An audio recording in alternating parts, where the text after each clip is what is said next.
Sobat Lampung Pos, Medcom.id, Media Indonesia, pemirsa Metro TV, Sobat Sai, dan Podme.id. Jumpa lagi dengan saya Abdul Kohar, kali ini di Syariah Corner. Pemirsa dan pendengar, ekonomi syariah di Indonesia mulai menggeliat.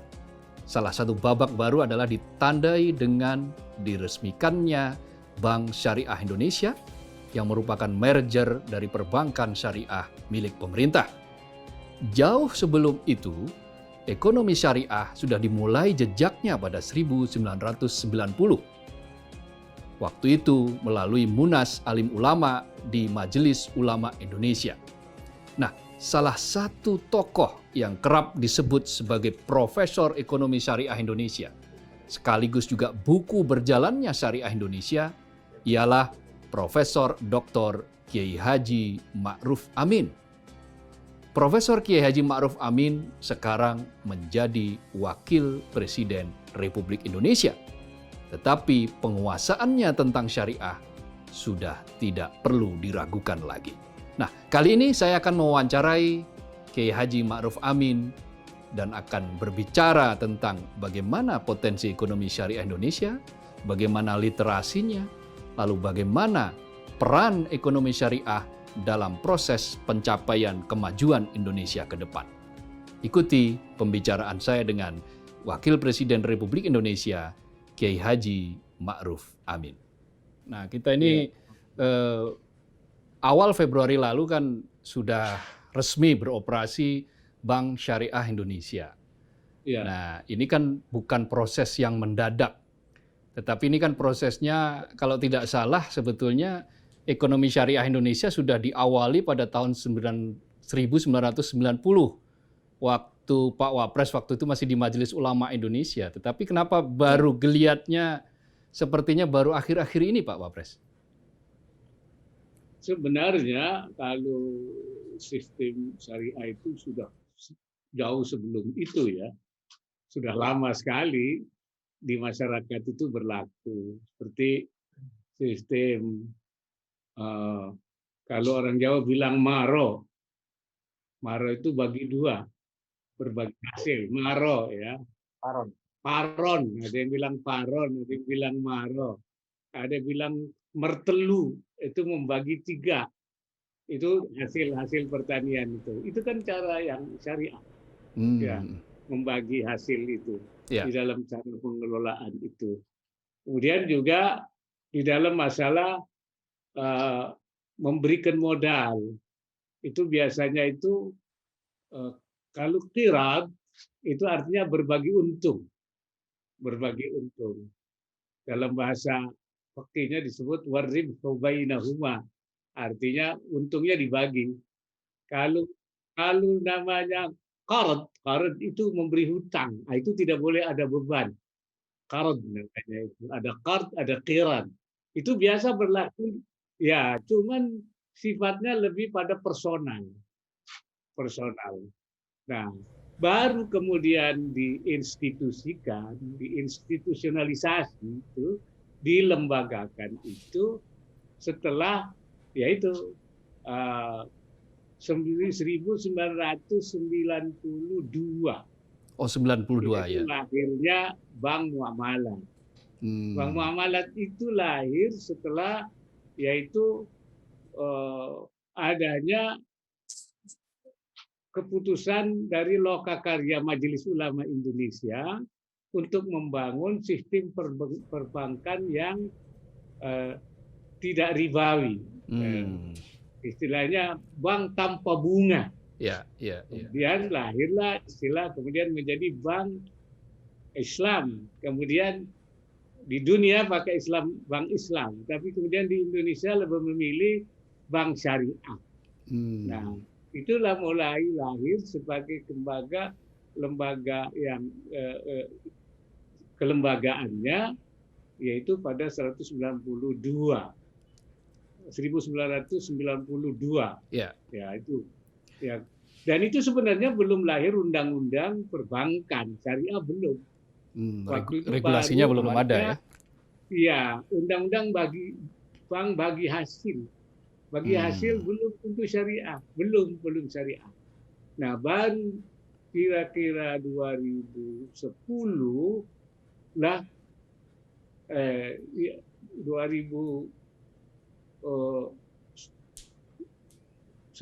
2010 lah lahirlah undang-undang tentang Ya. ada perbankan syariah itu. Nah. Jadi itu apa namanya prosesnya. Nah, memang sejak itu sudah mulai ada kegiatan, Hmm. tapi baru merupakan semacam apa ya, peletakan dasar-dasar, ya, membangun kelembagaannya, Ya. perbankannya, asuransinya, membangun aturan-aturannya, undang-undangnya, Ya. ya, itu berjalan begitu rupa. Kemudian juga membangun kelompok-kelompok usahanya.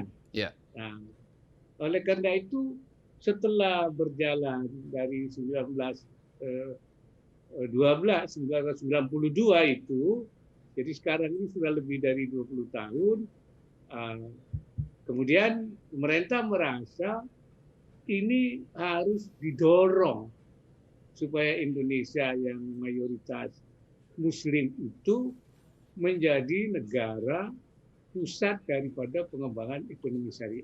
Potensinya besar. Oleh karena itu, maka kita lakukanlah upaya-upaya pengembangan, percepatan, penguatan lah pada sekarang ini. Kira-kira begitu. Kendalanya apa, Pak Wapres? Sehingga dari tahun 90 katakanlah mulai atau 92, kemudian lalu baru ada regulasi 2010, terus baru sekarang kita seperti kayak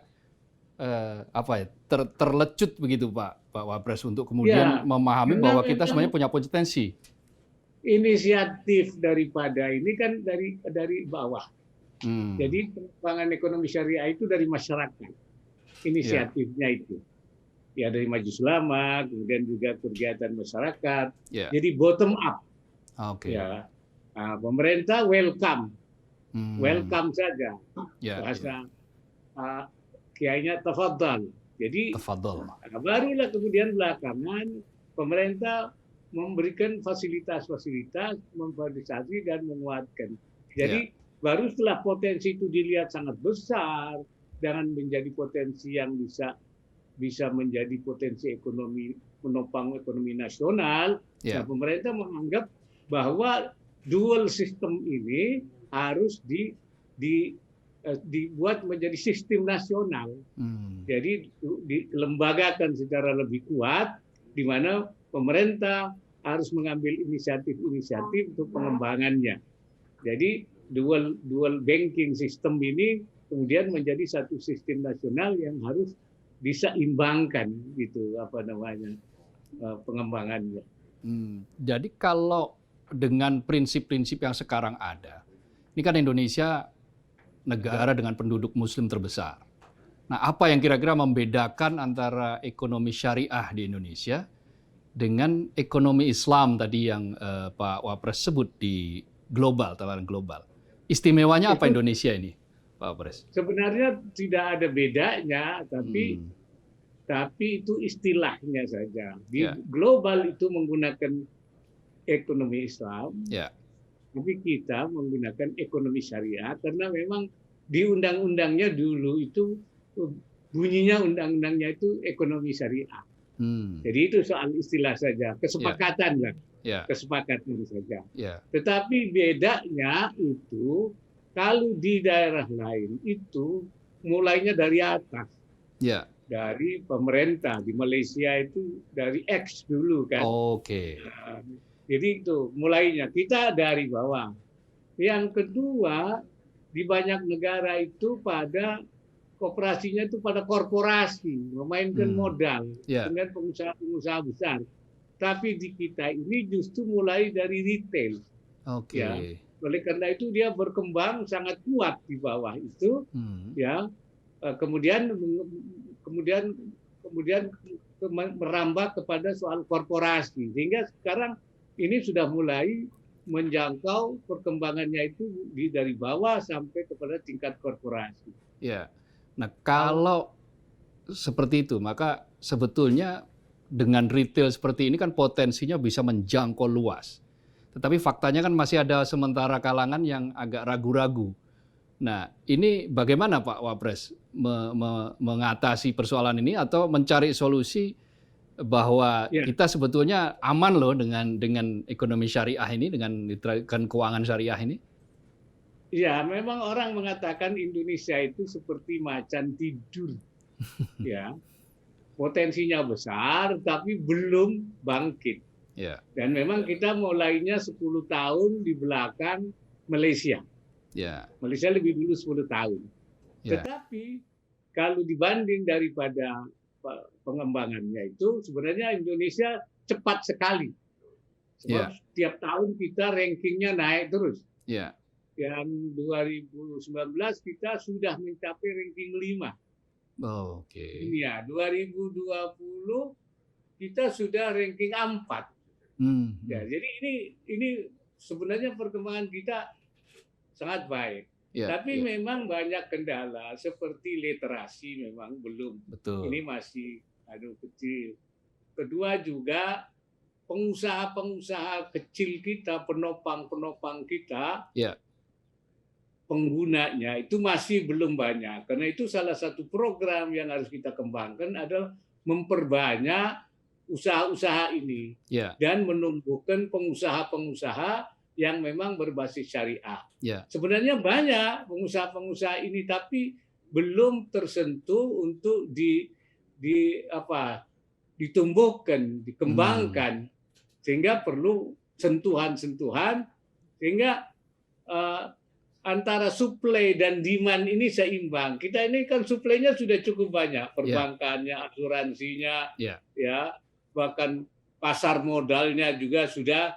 Tapi ibarat ini sebagai bisnya sudah banyak, tapi penumpangnya ini masih belum banyak. Nah, ya, ini berkait dengan literasi, berkait juga dengan kemampuan yang harus ditumbuhkan, sehingga dengan demikian maka apa yang harus kita lakukan sekarang ini memperbanyak para usahawan-usahawan Muslim ini. Potensinya sudah besar. Sekarang ini kelas menengah kita itu sudah Muslim ini sudah banyak. ya, Sehingga dia sekarang sudah mulai menyadari bahwasanya mereka ini sekarang mulai menyadari bahwa mereka harus berusaha sesuai dengan prinsip-prinsip agamanya. ya, Karena itu pengusaha muda Muslim ini sekarang mulailah membanjiri atau mulai menjadi nasabah-nasabah daripada sistem keuangan maupun ekonomi syariah. Ini karena itu potensi ini mulai terkuak, mulai mengembang gitu. Selama ini kan ada beberapa kalangan yang ya ini maaf kata, misalnya ada yang nyinyir bahkan mengatakan wah katanya saja prinsip syariah, tetapi faktanya begitu dijalani toh justru jatuhnya bunganya lebih besar gitu kan, terasa lebih membebani. Nah, terhadap yang begini-begini ini bagaimana Pak Pres? Ya, ini kan ada dua masalah ya. Ya. Satu soal prinsipnya, Ya, itu adalah prinsip syariah itu berbeda dengan yang konvensional. oke. Baik dari karakternya maupun naturnya. Ya, Itu berbeda sekali. ya, Dalam pola-polanya itu sangat-sangat berbeda. ya, Tetapi memang ada masalah-masalah yang masih belum selesai. Seperti misalnya beban pajak ya. untuk bank syariah setelah diteliti itu ternyata lebih besar dibanding bank konvensional. Oh. Ini sekarang lagi di apa? Sehingga tidak kompetitif. Ya, Kedua, itu modal-modal yang ada di bank syariah, banyaknya modal yang modal mahal. Ya, bebannya mahal. Deposito, modal tabungannya masih kecil. Karena itu gerakan tabungan ini yang harus dikembangkan ini. Jadi ada faktor-faktor non prinsip ya. Artinya yang soal-soal dampak daripada itu. Baik dari segi regulasi maupun juga dari aspek-aspek permodalan, Kemudian juga karena size-nya masih pada kecil, Ya. kemudian biaya itu besar. Antara biaya itu kan antara yang besar dengan yang kecil itu kan hampir sama. Bobotnya itu masih tinggi. Ya. Sehingga jadi waktu dibagi itu jadi bebannya juga besar. Ya. Nah, hal-hal yang seperti ini yang sedang kita benahi sehingga nantinya antara bank syariah dan bank konvensional akan kompetitif. Ya.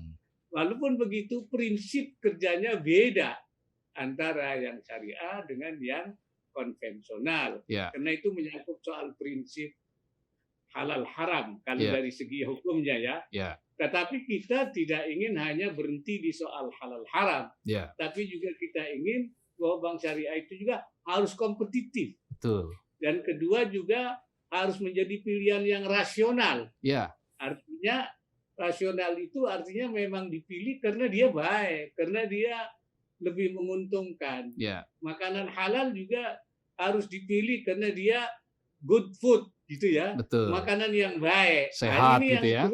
Ya, kita benahi terus. Ya. Walaupun secara prinsip ini halal, halal itu artinya menjadi sesuatu mutlak bagi umat Islam, tapi karena kita ingin sistem syariah, sistem halal ini menjadi pilihan yang rasional, ya karena itu Ya. kita ingin terbuka dan kompetitif, inklusif, tidak Tidak eksklusif gitu ya, tidak ya. hanya. Nah, Jadi ya sesuai dengan prinsipnya. Ya. Ya, prinsip Islam itu sebagai rahmatan lil alamin. betul. Karena itu memang kita bisa memaklumi ketika masih ada keluhan-keluhan seperti yang Pak Kahar sebutkan itu, memang ini masalah Ya. yang harus dibenahi sehingga Ya. kenapa kurang kompetitif. Itu sangat disadari betul. Tapi itu bukan dari soal prinsip ya, Ya. soal adanya tadi aspek-aspek lain yang membebani. Gitu. Nah, aspek-aspek lain itu kan nanti kan juga butuh semacam regulasi gitu Pak Wapres. Ya, Artinya kan ada berarti nanti regulasi. ada regulasi, apakah itu penyempurnaan Ya. regulasi yang sudah ada? Penyempurnaan. Berapa Sehingga lama betul-betul- dibutuhkan itu Pak Wapres? Ya mudah-mudahan tidak lama itu. Kita sudah baru menemukan beberapa hal. Ya. Sehingga yang penting nanti antara bank syariah dan bank konvensional itu Setara, kompetitif. Oke, kompetitif. Ya, sama gitu Ya. kan. Ya, pertama kita ingin mendorongkan ada 4 fokus yang Ya. sekarang kita arahkan. Ya. Sesuai dengan Perpres ya 28 tahun 2020. Ya. Pertama itu soal pengembangan industri halal, kedua industri keuangan, Ya. tiganya itu sistem sosial, keuangan sosial Islam, wakaf zakat, Ya. kemudian juga bisnis syariah, bisnis Hmm.